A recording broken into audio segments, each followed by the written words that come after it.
Este día lunes vamos a abordar el tema diversos tipos de sacrificios. Recuerden que estamos hablando de Jesús, el sacrificio perfecto. Esta es toda la semana, así que ese es el tema que debe englobar nuestra mente a la hora de hablar de estos subtemas, si los podemos llamar así. Que en este caso vamos a hablar de diferentes tipos de sacrificios en el sistema sacrificial del que hemos hecho mención anteriormente. Así que vamos a orar pidiendo que Dios nos ayude a sacar las máximas lecciones. Nuestro bondadoso Dios y Padre eterno, estamos muy agradecidos por tu palabra que nos instruye constantemente y hoy ayúdanos a ver esa riqueza que tú has dejado en ese sistema que se encontró con la realidad en Cristo, pero que todavía tiene lecciones para nosotros. En el nombre de Jesús lo pedimos. Amén. Amén. Creo, Pastor Dani Perla, que una de las preguntas que a veces uno que comienza a estudiar la Biblia o que incluso ya está estudiando la Biblia un poquito más se hace es: ¿por qué tantos sacrificios? Si al final el sacrificio de Jesús será representado bien por un cordero sin mancha que debía morir, ¿por qué luego tenemos un libro como Levíticos que describe una variedad de sacrificios diversos entre sí, que al final pues tendrán un objetivo, pero que tienen incluso mecanismos diferentes? ¿Por qué es esto así? Bueno, encontramos yo creo que dos razones. Número uno, los sacrificios se tuvieron que estar repitiendo. Siempre tiene que ver con tantos sacrificios, no el tipo, sino el hecho de que se hagan frecuentemente. Se tuvieron que repetir hasta que viniera Cristo, porque cada persona que ejercía su fe en Cristo tenía que participar de ese sacrificio.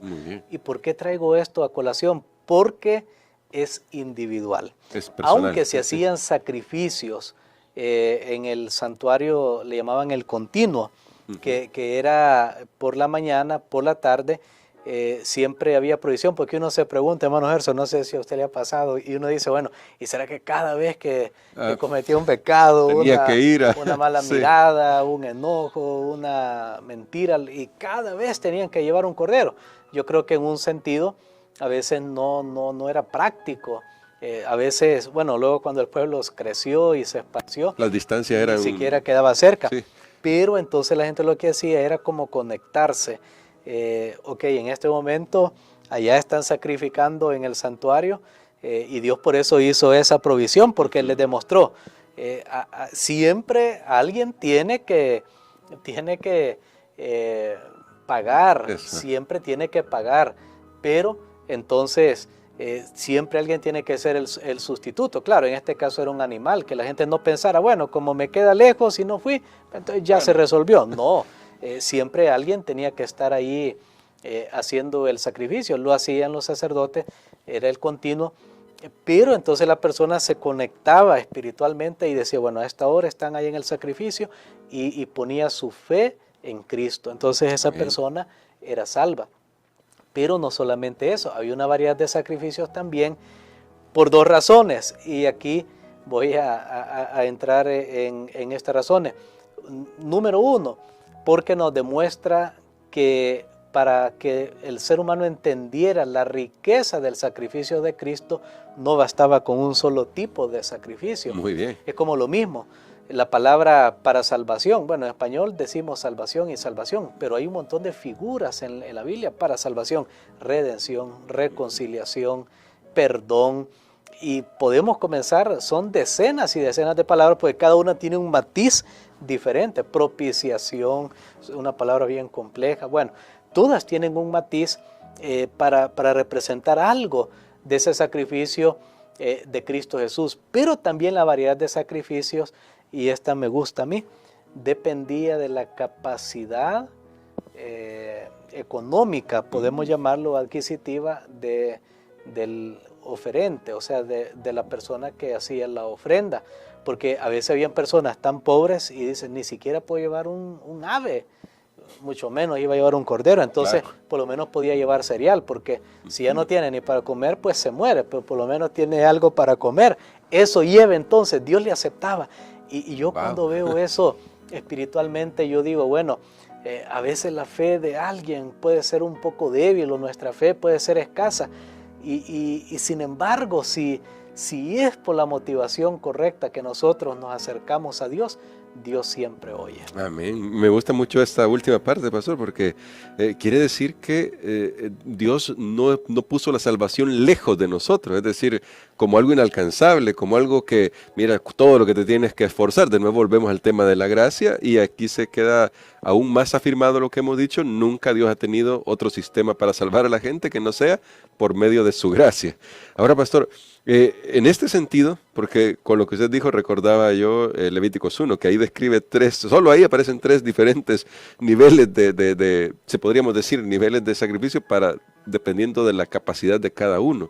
Pero ahora, dentro de estos sacrificios también habían como nombres, por ejemplo, había el holocausto, había la ofrenda de paz, y esto también tenía una explicación y un simbolismo que nos ayuda a nosotros a comprender siempre esos matices que usted estaba mencionando sobre la salvación. Sí, porque aquí introducimos otro elemento que no lo mencioné y también depende del tipo de pecado. Ajá, Aunque bien. todo es pecado, Sí.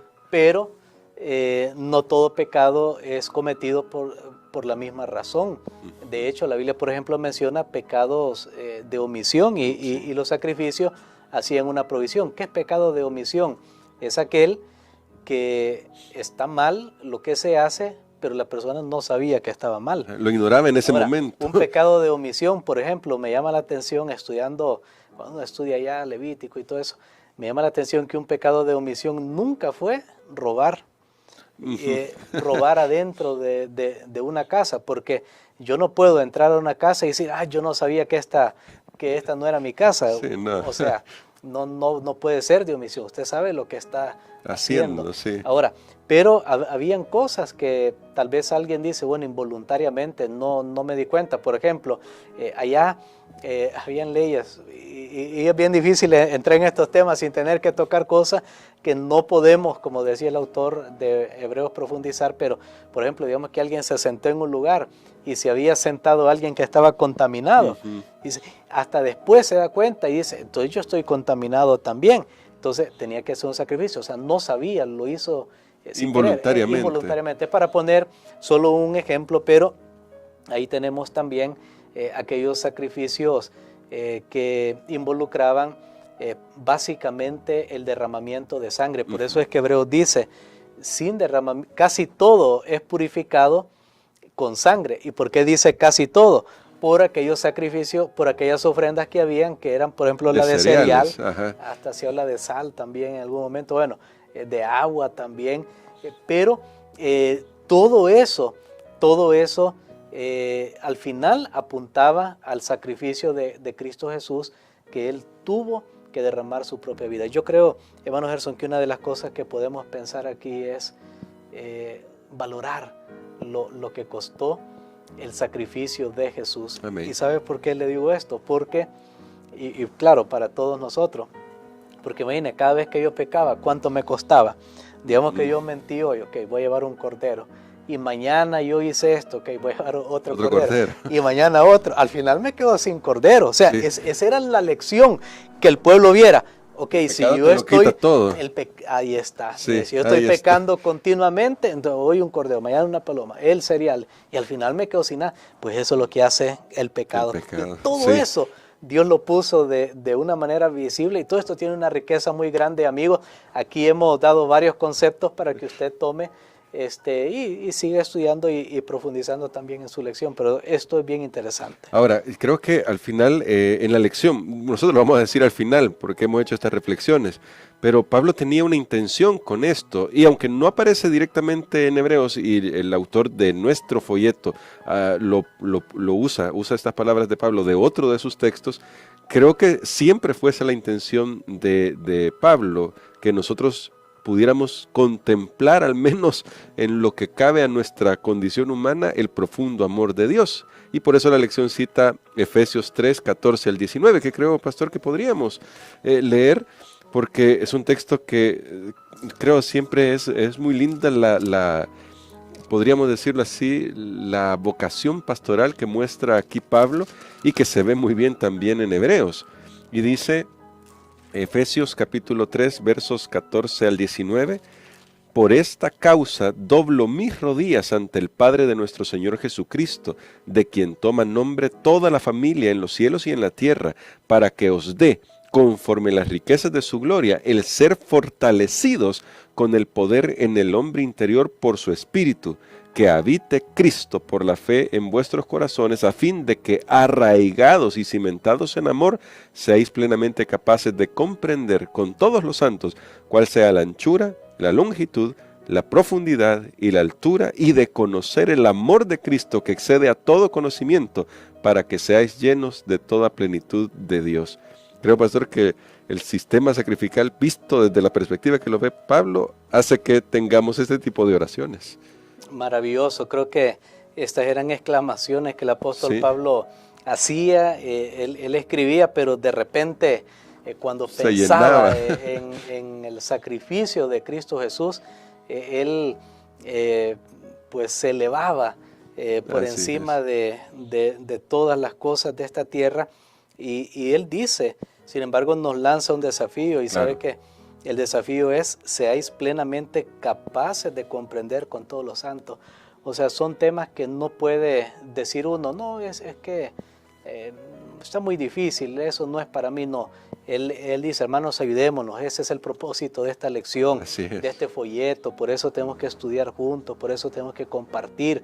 Vamos a tener tal vez por ahí alguna variación de opinión, pero está bien, porque recordemos el gran plan de salvación, no vamos a entender todo de la misma manera. Sin embargo, tenemos que procurar comprender el gran amor de Cristo Jesús, para que, hermanos, el amor de Cristo sea más fuerte en nuestra vida que las atracciones del pecado. Amén. Y pastor, en ese sentido yo quisiera pedirle que ore por nosotros para que al descubrir todo eso que nos enseñan los sacrificios, que ya se mencionó hoy, como usted bien decía, tratando de abarcar con varios conceptos las ideas que se querían transmitir, que Dios nos ayude a contemplar en eso el gran amor que tiene por cada uno de nosotros. Amén. Padre, te damos gracias, Señor, porque has dejado revelada tu voluntad para que podamos comprender cuánto valor tú pusiste en el ser humano. Amén. Que diste algo más valioso que el ser humano, que fue a tu Hijo unigénito.